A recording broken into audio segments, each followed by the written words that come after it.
Welcome back to the channel. Welcome back to another episode of the Freshman 15 podcast. Right back alongside Tyler Moore, discussing the college football landscape in about 15 minutes, more or less. So after last week, a lot to discuss on the channel, a lot to talk about here on the Freshman 15.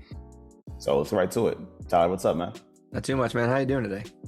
I'm good, man. I'm good. Easy, smooth kind of day at work. So just relaxing, catching up on football. Oh, In my zone, man.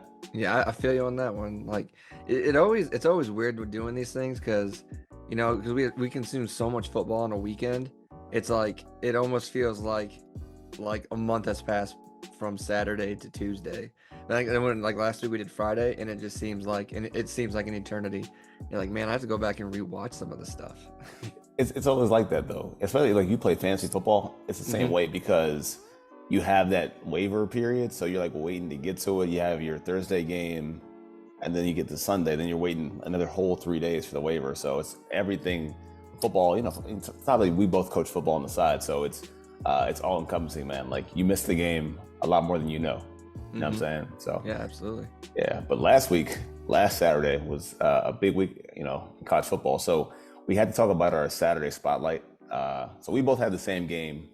You know what I'm saying? We both picked UCLA and Oregon. So I'm gonna let you kind of go first on this one, take the lead with your thoughts on the Saturday spotlight of UCLA and Oregon. Yeah, so we've hit on this a couple of times how Oregon got drubbed by Georgia week 1.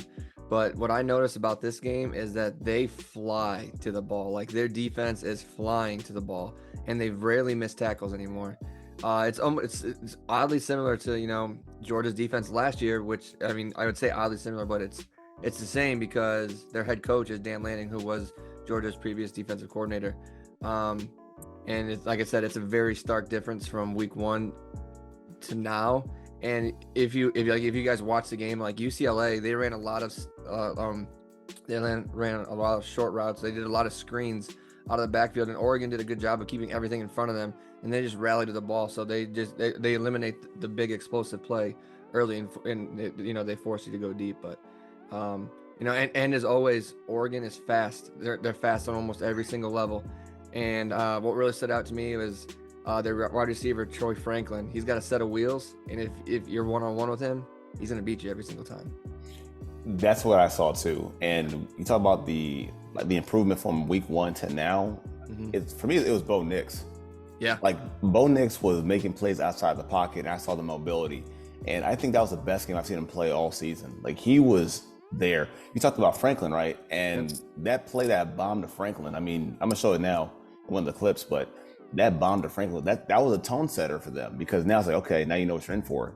Yeah. The word of the day is fast. Yeah, they were fast on every level, offense and defense. And I think even after that touchdown, you had the onside kick. Very gutsy, very ballsy play. To get the ball back, then score right afterwards, you made it hard for UCLA. Like you're up 2 scores on the road. Now you're kind of feeling it in your chest. Now your heart's racing a little bit. And side note too, I think the running backs in this game in general were good. Yes. Zach Charbonnet, our guy Bucky Irving, Keegan Jones, man, a guy can run. Number 22. Yeah, he on that screen that he took to the end zone, man. He turned on those wheels, and I was like, damn, he was moving. He got the gas on them. So the backs in that game were vital in that game as far as the passing game, the horizontal passing game too.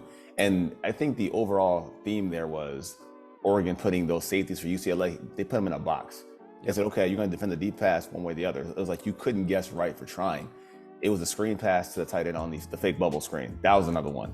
And again, Franklin, man, his Jets were on fire versus the UCLA defense. Yep. And I think when you walk away from that game with Lanning, it was that they were very aggressive on 4th down, and it paid off in their favor. So to be able to go for it on 4th down, get it, and take away those vital possessions away from the UCLA offense, who I think in their own right are pretty explosive too. It was big, man. I think they took the momentum, they never gave it back, and they crushed that team, by, let's say, halftime, more or less. So, yeah, that for me on the Saturday spotlight, UCLA and Oregon, a big win for the Ducks. Big win for them. Now, any other thoughts on that one? No, the only other thing I'd say, when Oregon went up, by 2 scores, it almost took away UCLA's running game. So like they're only using those 2 backs like we mentioned. in like a passing situations. But as I said, Oregon kept everything in front of them, and they just rallied to the ball, so it makes it a lot harder for those two guys. And then we had to talk about the upset picks from last week to recap. Now, we both picked the same game. We picked Texas and Oklahoma State. I'll kind of take the lead on this one this time around. You can kind of fill in with what you think. But when I walked away from watching the game, the first thing I said to myself was it was a tale of two different halves completely. So you have the high offensive output in the first half with Texas and K-State. And then all of a sudden, the defense is kind of dig in a little bit. I mean, aside from Bijan Robinson, who's still going to be, I mean, what can you say about the guy now? Like, he's great, man. I mean, he's a monster. Sudden change of direction, great contact balance, great finish, good getaway speed. He's a animal, monster, beast, whatever word you want. He's not human, put it that way. The man is not human. He was incredible. And then he gets lost in the flat for a touchdown. So I don't know how that happened, but special guy. But I think when you came back to the second half, everybody kind of buckled down a little bit. And to be honest, Texas kind of fell off somewhat. Like, they had a vanishing act in the second half offensively. At one point, you had a 2-score lead. You then go ice cold with that 2-score lead. And that missed throw, man, from Ewers and Worthy, like, that was a terrible one. Like, they're going to see that one in their nightmares. It was such a one. That's the one that I highlighted that I was going to talk about. Red dot. All right, well, go on, man. Go on.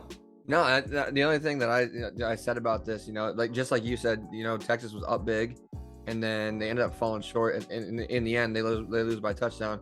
But that play to Worthy, Ewers to Worthy, he beats that defender. Ewers has a perfect throw, and then Worthy stumbles over his feet. And it's kind of odd for a guy, who we've seen ball out recently, but then, like, at one point, I think he was like, he had 4 receptions on 16 targets through that game. And I think that stat came out like after he had stumbled on that play. It's like, man, that's not like him, because you talked about Texas having those triplets. They had Ewers, Robinson, and Worthy, and you're like, oh, this is a formidable triplet to get you, to say, hey, we should be ranked, and we should be ranked in the top. And then that he stumbles over his feet on a would-be touchdown. And that touchdown ends up being the margin of victory for Oklahoma State. Yeah, I say that too. And then conversely, I know I talked about Sanders coming back from that loss to TCU the week before that. He was good down the stretch. He was really good, man. I mean, he was reading the field well, made good choices with the ball, good throws. It's just a tale of two halves, and what you expected from the premier quarterback, in my opinion.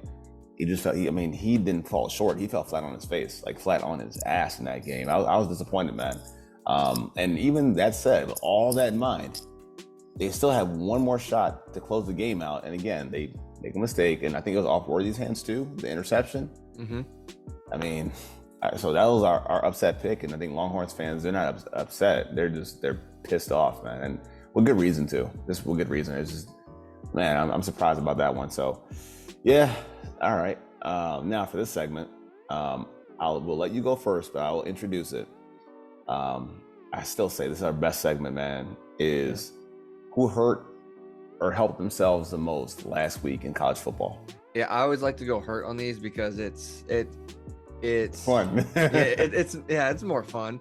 But hurt, it's UCLA. We talked about it seems like the Pac-12 is always hurting themselves. Well, now UCLA, they like we talked about earlier, they lost Oregon, but that has huge playoff implications and ranking implications, because now that drops them 3rd in the Pac-12 North, and they have a conference loss. Oregon doesn't have that conference loss. They lost to Georgia, so that looms big. So now that showdown with USC is coming up, and the only bad part about UCLA now is they don't control their own destiny. Because now to win the North, you have to beat USC, but then you have to hope Oregon loses, since they are a game up on you. Right. And the only ranked opponent that Oregon has left is Utah, which could be a tough game for them. But the way that Oregon's been playing now, they could handle Utah easily. So you kind of you lose that game to Oregon, and you take yourself out of the driver's seat. So it's UCLA. Yeah. I mean, that's a good one, though, because I wasn't going that direction with it. But when you think about the theme of the Pac-12 and where they're going, and you said it, man, it could be that musical chairs in the Pac-12. And they got booted out the chair by losing a critical game, which I think even when you look at it, it's understandable too. Like, it still hurts them what's going to happen to them and the schedule ahead, but to me, it's kind of understandable. And like you, I went with the hurt versus the help. So the easy target here would be Steve Sarkisian. Texas hurting themselves again and shooting themselves in the foot. That's the easy target because they could have been saying that they're sneak contenders. That said, I'm going to go with the loser is going to be Ole Miss and Lane Kiffin. And I think it's just how you do it. So, because they were kind of making those moves really quietly. They're winning their games. They're ranked very high, number 7. And you go into LSU in Death Valley. Now, LSU, to lose to LSU, an unranked LSU by almost 25, is damn near inconceivable. Like, how? Like, the way they played. So you go up there, you're up 14-3, and then you piss that lead away. Given how much LSU has struggled all season on offense, it didn't seem like that was likely to happen or it was capable. It's just a big loss on their front. Now, look at the whole SEC too, and we're talking about the SEC now. Like, nobody wants to take a stand as the main contender there, except for Georgia. Like, no one wants to challenge Georgia. I mean, Tennessee is in the mix, but can anyone else get in that mix? They don't want it. And it's funny because now you got Alabama who's smiling down on Ole Miss. So, like, you helped out Ole Miss. Ole Miss helps Alabama out tremendously by losing to them. And you look at, and not to take away things from LSU, but Jaden Daniels is really sharp, uncharacteristically, 75% passing, 120 on the ground. That one big touchdown play, that was just bad coverage by Ole Miss. It's just unbelievable to not show up in that game. And they ran the ball very inefficiently too.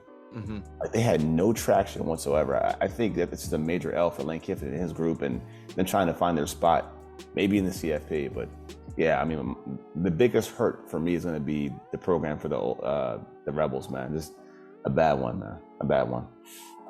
Now, let's flip the page to this week, though, right? We now have our Saturday spotlight. So I'll let you go first. I'm sure this time around, man, we got different games. We better have different games. So yeah. So I got one you previously read. Ole Miss and A&M. That's the one I chose. Gotcha. All right. It's a little bit different. So, as you said, Ole Miss lost. That was a big one. They were ranked one spot above Alabama. Now I think they're 2 below right now. So the reason I chose this game is because there's a lot of controversy flying around A&M right now. And Jimbo Fisher's stock has taken a toll. Like, it is nosediving. The players being suspended in the locker room for smoking weed, right before the game, all kinds of stuff. And now Ole Miss needs this. They basically need this win to keep pace with Alabama, and they have a showdown with Bama in a week or two. And A&M's looking to play spoiler. They kind of want to build back up their reputation, because we know that before the season, Fisher and Saban had all this talk, and everyone thought Texas A&M was going to be like a powerhouse to get all these recruits, yada yada, and they've kind of they're the bottom of the SEC right now. So it's like, are they going to be able to play up to potential to rise? And that's why I kind of want to see here is, like, how does Ole Miss rebound, and is A&M going to do anything to kind of just build their stock back up and make a game out of this? That's why I chose this as my Saturday spotlight. It's the way you framed it, and you frame it as if it's a make or break for the program based on our guy here, Jimbo Fisher. Like, if your guys don't rise to the occasion, like, you're in hot water. You're in super hot water. So that's kind of where that's coming from a little bit. Now, for me, and this might sound totally crazy, and if I am, hey, sorry. But I'm thinking this one for me is Kentucky this week. Tennessee and Kentucky. Kentucky and Tennessee. And here's why. And it sounds ridiculous. And look, you think I'm crazy, I don't blame you. But Kentucky did lose to South Carolina. They lost to Ole Miss. And there's no fathomable reason to think they can pull it off. There shouldn't be any reason to, except for one thing, which is Tennessee has a huge game next week against Georgia. And it wouldn't shock me if they're looking ahead and saying to themselves, maybe we got to do something different. Maybe we should move forward here and just not put every egg in this basket. And it wouldn't be shocking to me if they did. So I feel like maybe it's a strong possibility. And I'm thinking it could work that way. And just based off a team who has a lot riding on the next game coming forward, playing this week against a less than good opponent, I just see that maybe this being kind of a surprise spotlight special with Tennessee. Yep. Yeah, I'd agree with that one because that's a good one on the schedule. It's one of the only ranked, where both teams are ranked. So Yeah. on this week. Yeah. So there's a couple of them, but that's one of the good ones. Yeah, man. Now, here we go. The upset special picks for Saturday. You gotta have something different than me this time, I'm sure. But go ahead. What's your upset pick? Dogs fall to the Gators. Yep. Nah. No. Just like you just said. Okay. Just feel like this one's coming. This is what I wrote. Okay. I feel like this one's coming. Dogs looking forward to Tennessee next week. Gators, because Gators made a game out of Tennessee. So they lost 38-33. They lost. I think they lost to LSU like 45-35. So they can put up points, and I just think that I just don't, like I said before, I don't trust Stetson Bennett, and you don't. You don't. I think I just think that Georgia might be looking ahead at Tennessee because Tennessee is the real threat to them, to dethrone them in the SEC. I mean, there's enough speed there with Florida and enough talent at quarterback for them to get into a shootout on the sneak tip. There really is, except for just the defense for the Gators is kind of like, I mean, it's like, where did they go? You know what I'm saying? They had they had one good week to open with Utah. Then after that, they've been kind of suspect. But I think it's natural, though. Like teams overlook what's ahead of them all the time. It happens quite often. So, yeah, I mean, I could see it. I could definitely see it. I got one. And it's a team that I've tended to like a lot based on what they have surrounding them. And I'm going to go with the Panthers over the Tar Heels this week. Okay. So, personally, I think that the Panthers Pitt is a lot better than the record shows because this is the same Pitt team that took Tennessee to the wire. And it's not for like maybe a toe tap out of bounds. They might have beat Tennessee at home way back when, right? They had a good front. And I think you can put pressure on Drake May. And May's been a really good freshman, but again, he's still a freshman. So there's things you can throw at him to kind of throw him off guard. We've seen the Pitt defense throw off senior quarterbacks. And I mean senior quarterbacks. Those fifth-year seniors, they've been kind of confused also by Pittsburgh's defense. So I feel like it's a strong possibility. I think about Israel Abanikanda having a good season running the football. Maybe they can kind of slow down that offense a little bit by just maintaining drives, keeping the clock running. I feel like they can kind of get it in that section. Jared Wayne also is a big target for Keaton Slovis, who has to get back on track. So I think it's a possibility. And look, this week there are slim pickings when it comes to these upset picks. It's a lot happening already. So, but I feel like this is the one that might give you that upset vibe, the upset finesse is maybe this one with Pittsburgh going over the Tar Heels. Good one. Yeah, man. So sounds good to me, man. Other than that, man, any closing thoughts for the show? Somehow Kansas State, ranked number 22, is a 1.5 point favorite over Oklahoma State. How so? Don't know how. I don't know what Vegas knows, but that would be another game to watch because somehow they're a 1.5 point favorite. I mean, essentially that's like a push, but somehow they're favored to beat Oklahoma State. That seems so janky, though. Yeah. I mean, yeah, well, maybe it's lack of confidence in Sanders. Who knows? But that seems kind of weird to me. Yeah. All right, so we got sneak. Is that more of a Saturday spotlight? Or is that more of an upset special in your book? Oh, man, would you call it an upset special if they're already predicted to beat them? But like I said, it's like 1.5 points. That's a push. I mean, touche. I mean, touche. Could be one to watch. I mean, nothing else comes on. Tell you what, man, I would love to come back here next week and talk about how Georgia lost to Florida. I would love to talk about that. Oh, believe me, you've been sitting back this whole time, just watching the landscape play out for you. So it's been great. Must be nice. It's been nice. Meanwhile, we have a showdown Thursday. Tomorrow? No, Thursday. Yeah, today's Tuesday. Tomorrow is Wednesday. Thursday against NC State. So, yeah, another Hokie slaughter, but it is what it is, man. Always a good time out here. But I guess that'll do it for the night, man. So once again, for my co-host Tyler Moore, I'm LP Cruz, and again, this has been the Freshman 15 College Football Podcast. Peace.